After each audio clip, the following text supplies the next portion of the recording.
আসসালামু আলাইকুম, সবাইকে ওয়েলকাম করছি নতুন একটি ভিডিও দেখার জন্য। আশা করি সবাই ভালো আছেন এবং সুস্থ আছেন। শুধুমাত্র আটা দিয়ে পাঁপড় রেসিপি।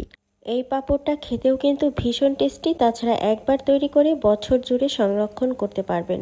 পাঁপড় বানানোর জন্য আমি এখানে আটা দিয়ে দিলাম 1 কাপ, দিয়ে দিচ্ছি স্বাদ মতো লবণ। এবার পানি দিয়ে একটা বেটার তৈরি করে নিতে হবে। একদম নর্মাল পানি দিয়ে একটি বেটার তৈরি করে নিতে হবে। পানিটা কিন্তু একবারে বেশি দেওয়ার দরকার নেই, অল্প অল্প করে পানি দিয়ে ব্যাটার তৈরি করে নিতে হবে। আর আটা কিংবা ময়দা দিয়ে ব্যাটার তৈরি করার ভিতরে দানা দানা থেকে যায়, এজন্য খুব ভালোভাবে সময় নিয়ে ব্যাটারটা তৈরি করে নিতে হয়। আর যদি দানা থাকলে পাঁপড়গুলো কিন্তু ভালো হবে না। এর জন্য আমি ভালো করে চামচের সাহায্যে ব্যাটারটা ফেটিয়ে নিচ্ছি। এরপরে আমি একটা ছাঁকনির সাহায্যে ব্যাটারটা একদম ছেঁকে নিচ্ছি, যাতে একদম স্মুথ হয়। এরপর পাঁপড়গুলো তৈরি করে নেওয়ার জন্য আমি এখানে একটা হাফ প্লেট নিয়ে নিয়েছি। হাফ প্লেট নিয়ে আমি আমার পছন্দ মতন একটা পাঁপড়ের শেপ দিয়ে নিচ্ছি। আমি হাফ প্লেট নিয়েছি, আপনারা আপনাদের পছন্দ মতন যে কোনো কাচের কিংবা স্টিলের বাটি নিয়ে নিতে পারেন। এখানে আমি ঘুরিয়ে ঘুরিয়ে ভালো করে সমান করে নিচ্ছি। এরপরে আমি এই ব্যাটারের উপরে কিছুটা কালো জিরা ছিটিয়ে দিচ্ছি। আপনারা চাইলে এখানে এমনি জিরাও দিতে পারেন, আবার কিছু রং দিয়ে এটা ডিজাইনও করে নিতে পারবেন।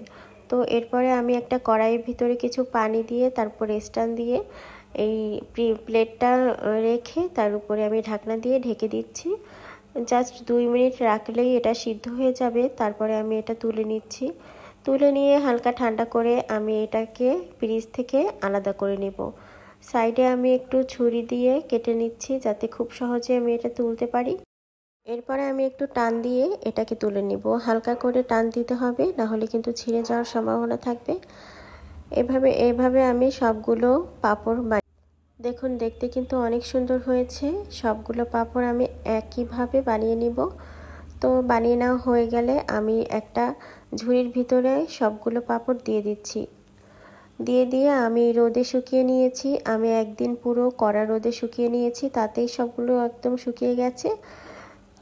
তো এবার আমি এগুলোকে তেলে ভেজে নেব। তেলে ভেজে নেওয়ার পর এতটা ক্রিস্পি হয়েছে, আমি একেবারে অবাক হয়ে গেছি যে আটা দিয়ে এমন সুন্দর একটা পাঁপড় বানানো যায় আমি আগে জানতাম না।